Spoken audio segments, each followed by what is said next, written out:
Hello everyone, welcome back to जी10 classes. तो जी10 क्लासेस के अंडर क्लास 12 की फिजिक्स में मैग्नेटिज्म पढ़ रहे थे हम लोग। तो अभी तक आप लोग जितना भी मैग्नेटिज्म चैप्टर या मैग्नेटिज्म यूनिट से इंट्रोड्यूस हुए हैं, उसमें हम लोगों ने बेसिकली देखा था कि हाँ, एक वायर था, उसमें करंट फ्लो हो रहा था, उसकी चारों तरफ मैग्नेटिक फील्ड थी। ये देख लिया, ठीक है। वायर था, उसका लूप बना दिया, उसकी चारों तरफ मैग्नेटिक फील्ड होगी। एक वायर था, उसको एक कोर पे लपेट दिया, सोलेनॉइड बना दिया, उसकी वजह से मैग्नेटिक फील्ड होगी। सोलेनॉइड लिया, मोड़ दिया, टोरॉइड बना दिया, उसकी वजह से मैग्नेटिक फील्ड होगी।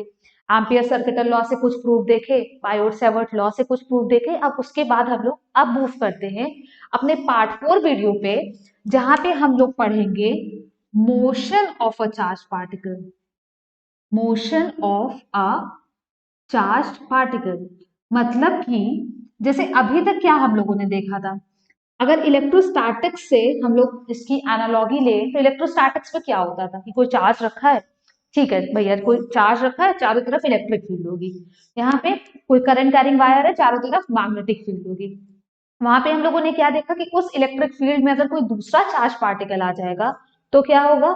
अगर उस मैग्नेटिक फील्ड में दूसरा चार्ज पार्टिकल आता है तो वो एक फोर्स एक्सपीरियंस करेगा, जाहिर सी बातें करेगा, इधर अट्रैक्टिव और रिपल्सिव।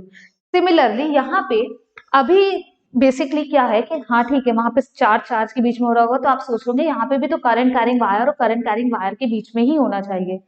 बट यहाँ पे हम लोग क्या पढ़ेंगे कि मैग्नेटिक फील्ड के अंदर अगर कोई चार्ज आता है तब भी वो फोर्स एक्सपीरियंस करेगा, और अगर दूसरा करंट कैरिंग वायर आता है तो वो भी फोर्स एक्सपीरियंस करेगा। तो सबसे पहले हम लोग देखते हैं मोशन ऑफ चार्ज पार्टिकल्स। मान लीजिए कि जो रीजन था हमारा वहां पे सिर्फ और सिर्फ इलेक्ट्रिक फील्ड थी, ठीक है। Motion of charge particle in electric field. अब यहाँ पे क्या था, मान लिया हमने कुछ ऐसा रीजन था, ये जो इलेक्ट्रिक फील्ड थी हमारी वो OX के अलोंग थी, ठीक है। इधर डायरेक्शन में हमारी इलेक्ट्रिक फील्ड थी। अब इलेक्ट्रिक फील्ड है, एक चार्ज पार्टिकल ओरिजिन से एंटर करता है v वेलोसिटी से, तो जाहिर सी बात है इसके ऊपर एक फोर्स लगेगा। एक फोर्स लगा और वो थोड़ा सा अपने पाथ से डेविएट हो गया, होगा अपने पाथ से डेविएट, डेविएट होगा depending upon direction and magnitude of electric field. अब अगर वो डेविएट होता है तो वो कितना ऊपर जाएगा। तो अगर हम सिर्फ इलेक्ट्रिक फील्ड की बात करें तो let the velocity of the charge particle be v। मान लिया हमने कि उसकी वेलोसिटी v थी, v वेलोसिटी थी, तो वो कुछ डिस्टेंस आगे गया होगा, आगे भी जा रहा है, कुछ डिस्टेंस ऊपर भी जा रहा है। तो यहाँ पे अगर हम मान लें कि वो a पॉइंट और ये b पॉइंट, ठीक है, तो ए बी सॉरी जो OA डिस्टेंस कवर किया वो क्या होगा, किसी पर्टिकुलर इंटरवल ऑफ टाइम में v वेलोसिटी से एंटर किया था, OA डिस्टेंस उसने कवर कर लिया। अब जो वर्टिकल डिस्टेंस कवर कर रहा है वो हम लोग कैसे निकालेंगे। तो यहाँ पे क्या है कि अगर कोई चार्ज पार्टिकल Q एंटर करता है इलेक्ट्रिक फील्ड में तो वो एक फोर्स एक्सपीरियंस करता है Q इंटू ए। इस फोर्स की वजह से हमारा जो चार्ज पार्टिकल है वो एक्सेलरेट हो रहा होगा, तो ये जो फोर्स है वो ma के बराबर होगा। यहां से आप निकाल लीजिए एक्सेलरेशन, मतलब कि चार्ज पार्टिकल अगर एंटर कर रहा है with v velocity E electric field तो वो एक्सेलरेट होगा और उसके ऊपर एक्सेलरेशन लगेगा कुछ इतना, डिपेंडिंग अप मतलब एक्सेलरेशन जाहिर सी बात है चार्ज पार्टिकल है, ठीक है, qm कांस्टेंट है एक चार्ज के लिए, बट जितनी स्ट्रॉन्ग इलेक्ट्रिक फील्ड उतना ज्यादा जो आपका पार्टिकल है वो तेज से जाएगा। कैसे, ऊपर की तरफ जा रहा है, using second law of motion की इक्वेशन जो थी क्या थी, this s is equals to ut plus half at square. Let the initial velocity of the charge particle be zero, तो ये हो गया आपका हाफ at स्क्वायर। जितने समय में वो आगे गया उतने समय में वो कितना ऊपर जाएगा, ये डिस्टेंस क्या हो गई, ये डिस्टेंस आपकी ab हो गई, height half q e upon m into t square. मतलब जितनी ज्यादा स्ट्रॉन्ग इलेक्ट्रिक फील्ड में आपका चार्ज पार्टिकल एंटर करेगा वो उतनी ऊपर जाएगा और उतनी जल्दी ऊपर जाएगा। अलॉन्ग विद दैट जितनी ज्यादा स्ट्रॉन्ग वेलोसिटी होगी वो उतनी आगे भी जाएगा। तो ये था आपका मोशन जब हमारे रीजन में सिर्फ और सिर्फ क्या है, इलेक्ट्रिक फील्ड है, प्री एग्जिस्टिंग इलेक्ट्रिक फील्ड है। अब इलेक्ट्रिक फील्ड था तो चार्ज पार्टिकल जा रहा था जा रहा था जा रहा था, अपने पाथ से डेविएट हो गया, मतलब स्ट्रेट लाइन पे ना चलते हुए अपने पाथ से डेविएट हो गया। अब बात आती है कि भैया हम लोग तो मैग्नेटिज्म पढ़ रहे हैं, अब अगर हमारे रीजन में मैग्नेटिक फील्ड है तो क्या होगा इन मैग्नेटिक फील्ड। ठीक है, मान लिया ये हमारा क्या है, 3D कोऑर्डिनेट सिस्टम है, या हमारा इस डायरेक्शन में हमारी मैग्नेटिक फील्ड है। ठीक है, एक चार्ज पार्टिकल एंटर करता है with v velocity making angle theta with magnetic field. देखिए यहाँ पे कुछ ऐसा नहीं था, वाई, क्योंकि एंगल वैंगल देखिए वहां पे इतना एंगल का इंट्रोड्यूस आप नहीं हुए तो इलेक्ट्रिक फील्ड में दो इतना एंगल का नहीं था, क्योंकि जो फोर्स लगता था अलोंग द लाइन लगता था। मैग्नेटिक फील्ड भी क्या, सॉरी इलेक्ट्रिक फील्ड भी क्या होती थी, रेडियली आउटवर्ड हो गई या रेडियली इनवर्ड हो गई। यहाँ पे क्या होता है, into the plane, outward of the plane. इस वजह से बोला गया कि जो चार्ज पार्टिकल Q था वो बी मैग्नेटिक फील्ड में एंटर तो करता है और making angle theta with magnetic field enter करता है। फाइन, एंटर कर गया। अब ये चार्ज पार्टिकल के ऊपर लगेगा एक फोर्स। बात आती है क्या फोर्स लगेगा, फोर्स कितना लगेगा। ठीक है, अब इस चार्ज पार्टिकल के ऊपर लगेगा force, along with that depending upon angle, कितने एंगल पे वो एंटर किया है वो हम देखेंगे कि वो किस ट्रैजेक्टरी को फॉलो करेगा। अब सबसे पहले फोर्स किसी चार्ज पार्टिकल पे लगेगा, वो डिपेंड करेगा ही करेगा कि उस चार्ज का कितना मैग्नीट्यूड है, जितना भारी चार्ज उतना ज्यादा वो फोर्स एक्सपीरियंस करेगा।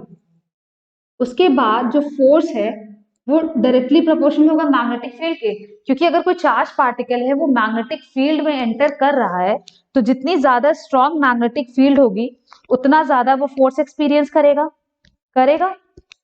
उसके बाद वो क्या होता है कि जो आपका फोर्स है वो डायरेक्टली प्रोपोर्शनल होता है v साइन थीटा का, मतलब वेलोसिटी वेक्टर का जो कंपोनेंट है इस डायरेक्शन में v साइन थीटा। ऑब्वियस सी बात है, जब आप वेलोसिटी वेक्टर का कंपोनेंट तोड़ेंगे तो ये हॉरिजॉन्टल एक्सिस के अलोंग v साइन थीटा आएगा और इसके अलोंग आएगा आपका v cos theta.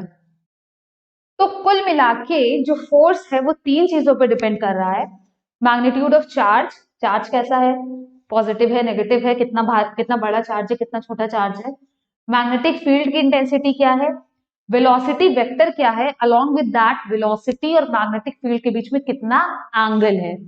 Combining these three equations हम लोगों को क्या मिलता है, F is equals to Q we B sine theta मिला। अब फोर्स है, कैसी क्वांटिटी है, वेक्टर क्वांटिटी है। अगर हमारी जो फोर्स वेक्टर क्वांटिटी है, जाहिर दिख भी रहा है कि यहाँ पे साइन थीटा आ रहा है, तो यहाँ पे जो फोर्स होता है वो हो जाता है हमारा F is equals to q into v cross B.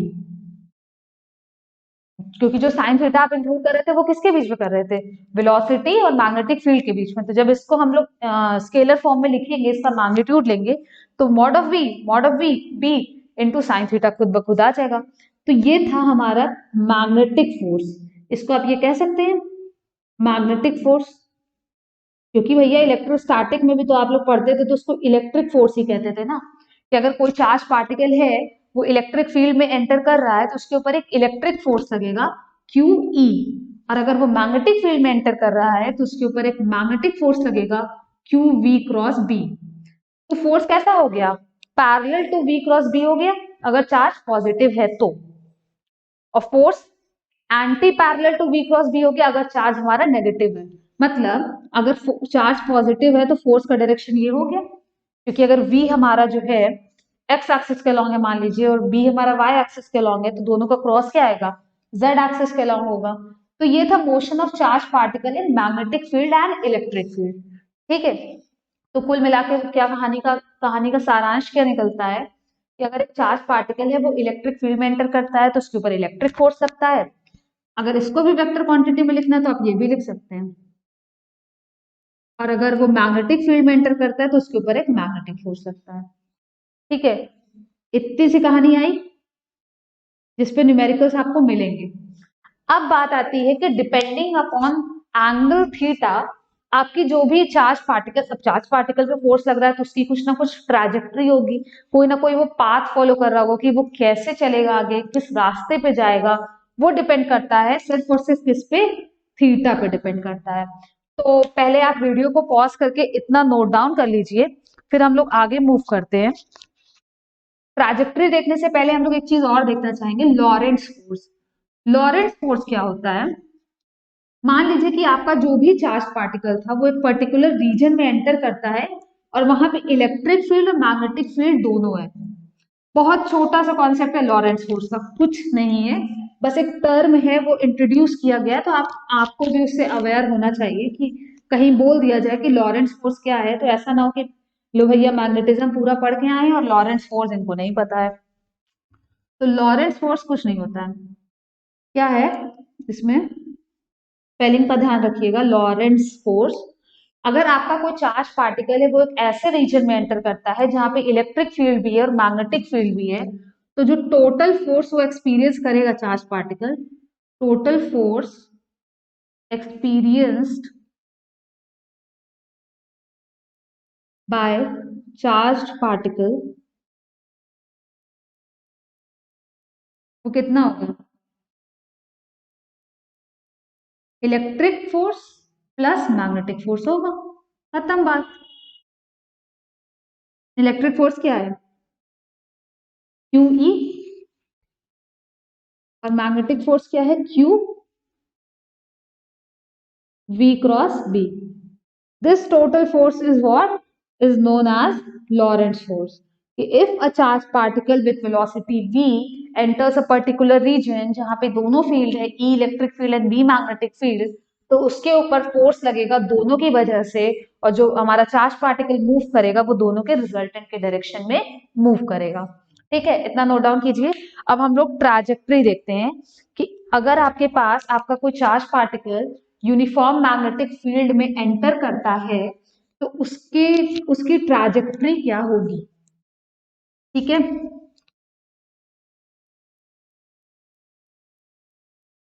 ये है आपका motion of a charge particle when it enters it enters into an uniform magnetic field। ठीक है, कोई चार्ज पार्टिकल था, वो मैग्नेटिक फील्ड में अब एंटर करता है तो उसके ऊपर कितना फोर्स एक्सपीरियंस करेगा वो।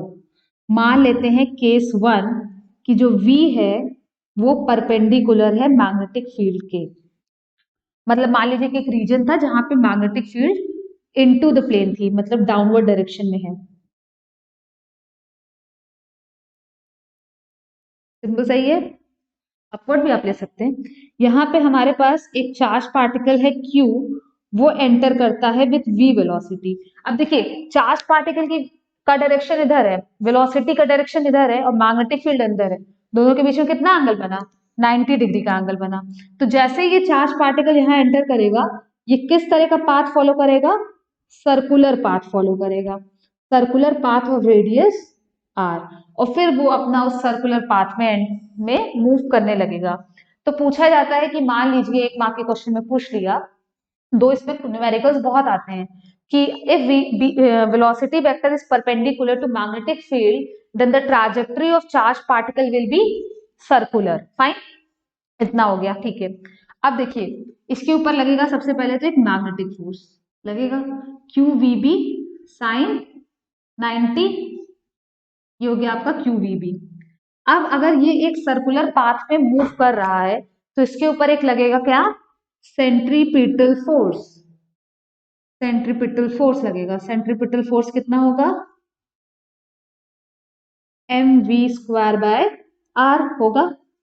देखिए अब क्या है कि ये इसी पाथ पे मूव करते जा रहा है, करते जा रहा है, करते जा रहा है, दैट मीन्स कि उसके ऊपर एक बैलेंस्ड फोर्स लग रहा होगा। वह है क्योंकि अगर बैलेंस्ड ना लगता तो एक नेट फोर्स आता और वो अपने पाथ से इधर उधर शिफ्ट तो होता। बैलेंस्ड फोर्स का मतलब हुआ कि मैग्नेटिक फोर्स जो है वो सेंट्रीपिटल फोर्स के बराबर आ गया आपका। अब अगर मैग्नेटिक फोर्स सेंट्रीपिटल फोर्स के बराबर आ गया तो हम लोग कह सकते हैं mv²/r is equal to Q we B. एक v से एक v कट गया, यहां से आ गया आपका radius Q B upon M V, ये आ गया radius. radius of a particle, radius of a charged particle having mass m and charge q when it enters into a uniform magnetic field with velocity vector perpendicular mv square by r is equals to qvb। ठीक है, यहां से आपका radius निकला, उल्टा लिख दिया शायद मैंने, सॉरी, तो इतना तो आप समझ ही गए होंगे वैसे। R is equal to M V upon Q B. यहाँ से ये आ गया आपका रेडियस, कि अगर कोई charge particle with V velocity enter करता है into a uniform magnetic field B और उसका चार्ज क्यू है, मास एम है, तो उसका रेडियस कितना होगा, मतलब वो किस रेडियस के सर्कल में वो मूव करेगा, ये होगा उसका रेडियस। अब उसके बाद आपसे रेडियस आपको पता चल गया, तो आपसे ये टाइम पूछे अगर कि एक सर्कल कंप्लीट करने में कितना टाइम लगेगा, तो 2πr/v लगेगा।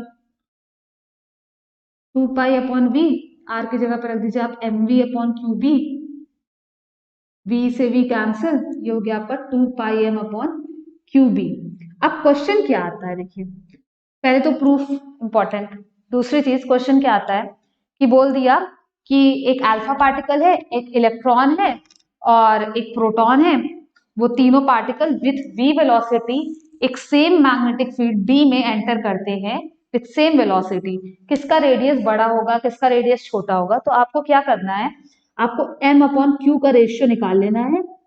जैसे अल्फा पार्टिकल है, सबसे हैवी होगा, इलेक्ट्रॉन सबसे लाइट होगा, तो उस हिसाब से रेडियस भी प्रोपोर्शनली चेंज होता जाएगा। तो all you need to know is किस पार्टिकल का चार्ज क्या होता है, किस पार्टिकल का मास क्या होता है, उसके बाद आप बता सकते हैं कि किस पार्टिकल का रेडियस बड़ा होगा, किसका छोटा होगा, और आप अल्फा पार्टिकल का रेडियस, प्रोटॉन का रेडियस, इलेक्ट्रॉन का रेडियस, ये सारे रेडियसेस को आप कंपेयर कर सकते हैं। ठीक है, तो दिस वाज केस 1, जब जो v है आपका वो क्या था, b के परपेंडिकुलर था। हम लोगों ने यहां से क्या निकाल लिया, पीरियड ऑफ सर्कुलर मोशन निकाल लिया। इसके बाद एक चीज और पूछा जा सकता है कि एंगुलर फ्रीक्वेंसी क्या होगा। Angular frequency, angular frequency omega, omega क्या होता है 2π/t, तो ये आ जाएगा आपका qb/m। खैर अगर आपको रेडियस पता है, वेलोसिटी पता है, तो आप टाइम निकाल सकते हैं, एंगुलर फ्रीक्वेंसी निकाल सकते हैं, जो भी आपको बोले वो निकाला जा सकता है। ठीक है, अब आगे बढ़ते हैं। जब सेकंड केस है कि जब v और b जो है वो इंक्लाइंड है एक दूसरे के बीच, एक पहले तो इसको नोट डाउन कर लीजिए और ये चीज कर लीजिएगा एक बार कि अल्फा पार्टिकल और प्रोटॉन, इलेक्ट्रॉन और जितने भी चार्ज पार्टिकल्स होते हैं, जब वो सेम मैग्नेटिक फील्ड में विद सेम वेलोसिटी एंटर करते हैं परपेंडिकुलर होके, तो किसका रेडियस ज्यादा होगा। इसके बाद केस 2 है, केस 2 में बोला जाता है कि when v is inclined to b, मतलब कि v और b के बीच में कुछ तो एंगल है अपार्ट फ्रॉम 90 डिग्री। अब यहां पे क्या होगा कि v is inclined to b with angle theta. v और b के बीच में यहाँ पे आपका एंगल जो है वो थीटा है। तो अब ट्रैजेक्टरी कैसी होगी, तो अब जो ट्रैजेक्टरी होगी आपकी वो होगी आपकी स्पाइरल ट्रैजेक्टरी, स्पाइरल बोल लीजिए या कुछ भी आप, मतलब वो आपके ऊपर है। तो सेम डायग्राम, v था, b था, इसके ऊपर एक फोर्स लगेगा, यहाँ सॉरी v और b के बीच में कितना एंगल है, थीटा एंगल है। तो यहाँ पे क्या होगा कि जो भी एंटर करेगा मैग्नेटिक फील्ड में उसके ऊपर होगी एक सर्कुलर, एक स्पाइरल ट्रैजेक्टरी, मतलब कुछ ऐसा ऊपर जाता जाएगा। ठीक है, किसी भी पॉइंट पे जब आप देखेंगे इसकी वेलोसिटी, तो वेलोसिटी के दो कंपोनेंट्स टूटेंगे, एक v पैरेलल और एक v परपेंडिकुलर। अब देखिए क्या बात होती है कि एक कंपोनेंट इसको सर्कुलर मूव करा रहा है, जो कि इसको आगे ले जा रहा है, पीछे ला रहा है, और वेलोसिटी का एक कंपोनेंट आगे पीछे के साथ साथ इसको ऊपर लेके जा रहा है। कुछ ऐसा समझ में आ रहा है। एक स्प्रिंग लीजिए, उसका रेडियस जो होता है वो कांस्टेंट होता है जो कि इसको आगे ले जाने के लिए, सॉरी ऊपर ले जाने के लिए रिस्पॉन्सिबल होगा, तो यहाँ पे क्या होगा कि जैसे ही हम लोगों ने v के दो कंपोनेंट्स तोड़े, एक v पैरेलल और एक v परपेंडिकुलर, तो वहां पे क्या हुआ कि जो v पैरेलल था वो हो गया v साइन थीटा, मतलब v पैरेलल हो गया हमारा v साइन थीटा, और v परपेंडिकुलर हो गया आपका v cos थीटा। ठीक है, हम लोगों ने क्या किया, v के दोनों कंपोनेंट्स तोड़ लिए, क्योंकि हमारे पास दो मोशन है, एक आगे जा रहा है और एक ऊपर जा रहा है। ठीक है, अब जो आगे ले जाने के लिए रिस्पॉन्सिबल है वो है हमारा v साइन थीटा, और जो ऊपर ले जाने के लिए रिस्पॉन्सिबल है वो है हमारा v cos थीटा। ठीक है, तो इस पाथ को आप लोग स्पाइरल भी बोल सकते हैं, या तो आप लोग हेलिकल भी बोल सकते हैं, हेलिकल पाथ।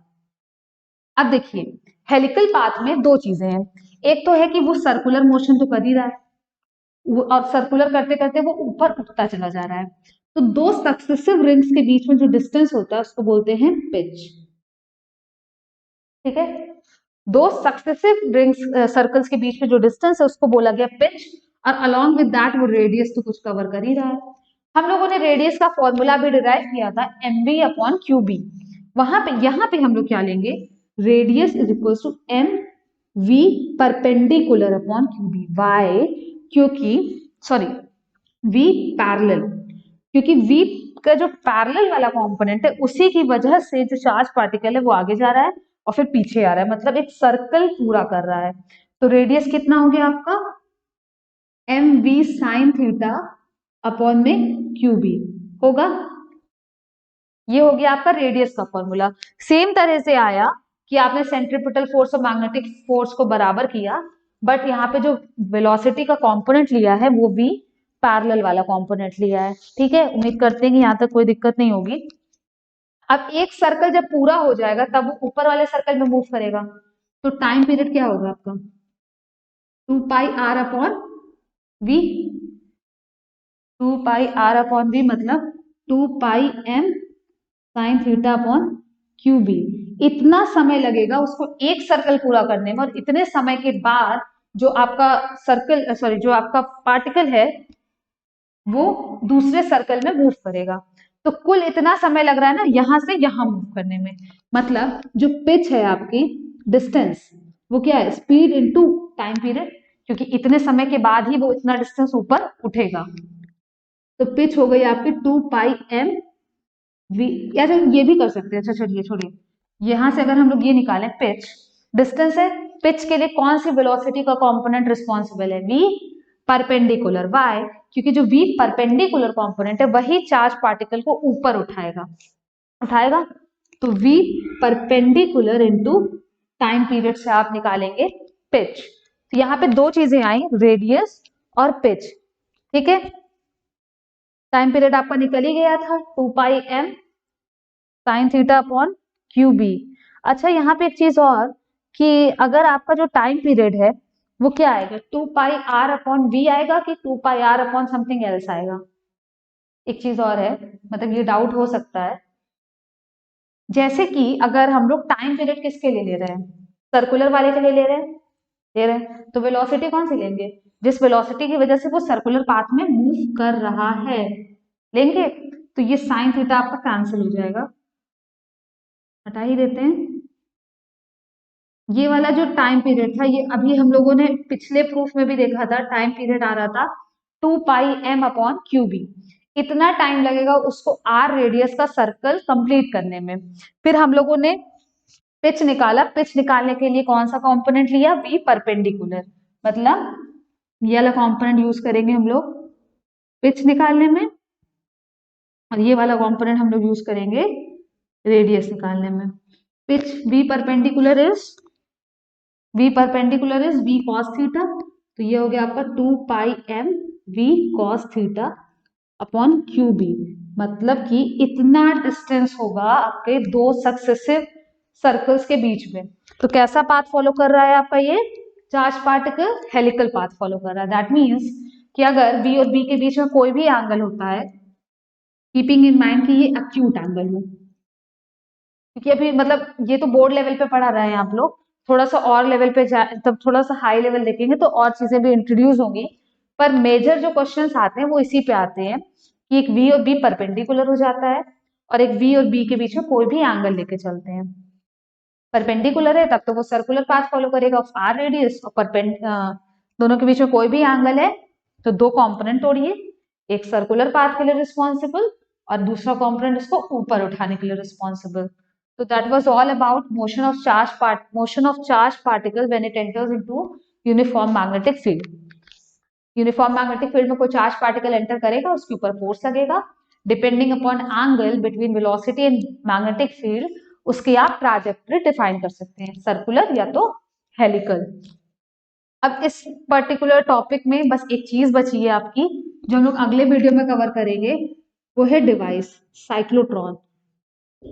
तो यहाँ तक कंप्लीट होने के बाद आपका मोशन कंप्लीट हो जाएगा, मोशन ऑफ चार्ज पार्टिकल। फिर हम लोग करंट कैरिंग वायर के बीच में फोर्स देखेंगे, क्योंकि वो भी तो सेम ही चीज हुआ ना, कि उस एक की वजह से मैग्नेटिक फील्ड होगी, दूसरा उसमें आएगा तो उसको फोर्स लगेगा। ठीक है, तो यहाँ तक अगर आपको समझ में आया होगा तो please hit the like button. अपने दोस्तों को भी बोलिएगा कि हमारी वीडियो देखें और अपने बोर्ड के सिलेबस को कंप्लीट करें। अलॉन्ग विद दैट कॉम्पिटिशन की जब बात आती है तो ऐसा है नहीं कि कंपटीशन में कुछ अलग सा चीज आता है, बेसिक यही रहता है। बस दिक्कत ये होती है कि वहां पे कॉन्फिडेंस की कमी रहती है बच्चों के अंदर और थोड़ा सा बेस क्लियर नहीं रहता है। तो उम्मीद करते हैं कि हमारी वीडियो देखने के बाद आपका बेसिक थोड़ा सा स्ट्रांग हो जाएगा, फिर आप मूव कर सकते हैं कॉम्पिटिटिव सेक्शन पे। जैसे ही हमारा सिलेबस कंप्लीट होगा हम लोग कॉम्पिटिशन की भी चीजें क्लियर करेंगे, बट थोड़ी सी लेट हो गई है, पर आपका सिलेबस टाइम पे कंप्लीट हो जाएगा।